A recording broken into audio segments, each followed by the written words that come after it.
तक सीमित नहीं, उसका परिवार उसके समस्त राज्य में फैला होता है और प्रजा ही उसका वास्तविक परिवार है। ये उत्तर सुनकर मैं ये सोचने पर विवश हो गई कि देवर्षि नारद की इस वाणी को आज भुला क्यों दिया गया है और लोग इतने स्वार्थी क्यों हो गए हैं। परंतु दूसरे प्रश्न के विषय में मेरी चिंता ज्यों की त्यों बनी हुई है, क्योंकि जब मैंने भगवान विष्णु को यह कहते सुना कि वे केवल एक भक्त के लिए ईश्वरत्व की गरिमा का त्याग नहीं कर सकते, तो मैं समझ गई कि पुत्र ध्रुव के संकट का समाधान अभी दूर है। संभवतः उसे और दुख झेलना है और परीक्षा देनी है, और ये सोचकर मैं और माता लक्ष्मी दोनों दुखी हैं।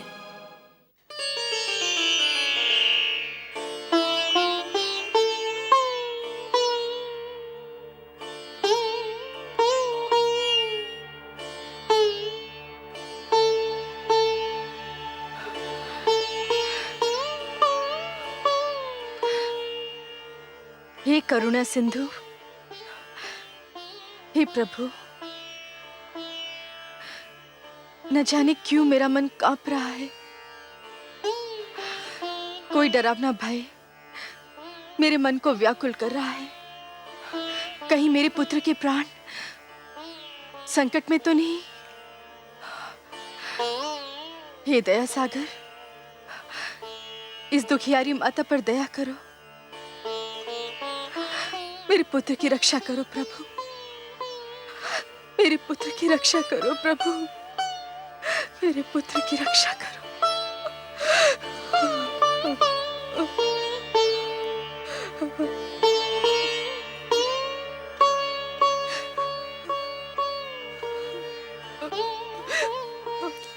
मेरे पाप का दंड मेरे पुत्र को न देना परमेश्वर। उसे कुछ हो गया तो मैं जीते जी मर जाऊंगा।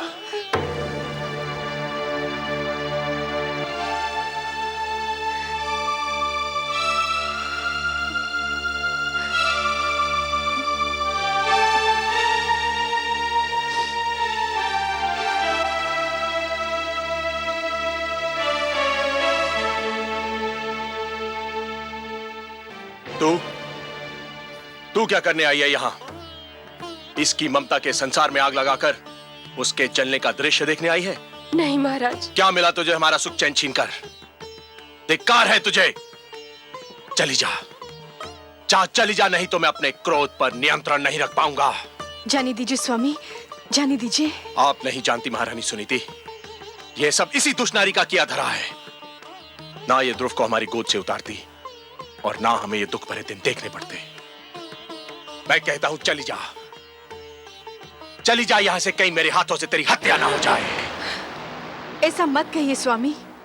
सुरुचि को दोष देकर हम केवल अपने मन को बहला सकते हैं। ये तो नियति का खेल है। भाग्य में पुत्र वियोग लिखा था, सो मिलकर रहा। इसमें सुरुचि क्या करती? मैं नहीं मानता। भूल हम करते हैं और दोष हम भाग्य को देते हैं। ध्रुव सदैव इसकी आंखों में कांटे की तरह खड़कता रहा। इसी के कारण हमारा पुत्र राजमहल छोड़कर चला गया। मैं जानता हूं इसे। ये बड़ी अभिमानी है, बड़ी निर्दयी है ये। इसकी महत्वाकांक्षाओं का भी कोई अंत नहीं और इसे किसी के दुख का भी कोई ध्यान नहीं। मैं तो कहता हूं कि यदि इसका उत्तम कहीं चला जाता तो इसे पता चलता कि पुत्र वियोग क्या होता है। ये आप क्या कह रहे हैं स्वामी? दुखी होने का अर्थ ये नहीं कि कोई अपना विवेक ही खो दे। भगवान न करे हमारा उत्तम कहीं चला जाए। वही तो इस राजभवन का कुल दीपक है। हमारा एक पुत्र तो न जाने कहां भटक रहा है। आप चाहते हैं कि हमारा दूसरा पुत्र भी हमसे दूर हो जाए? उत्तम केवल सुरुचि का ही पुत्र तो नहीं, वो मुझे भी माता कहकर पुकारता है। आप नहीं जानते, जब मुझे माता कहकर पुकारता है ना, तो घड़ी भर को मैं ये भी भूल जाती हूँ कि मेरा ध्रुव मेरे पास नहीं है।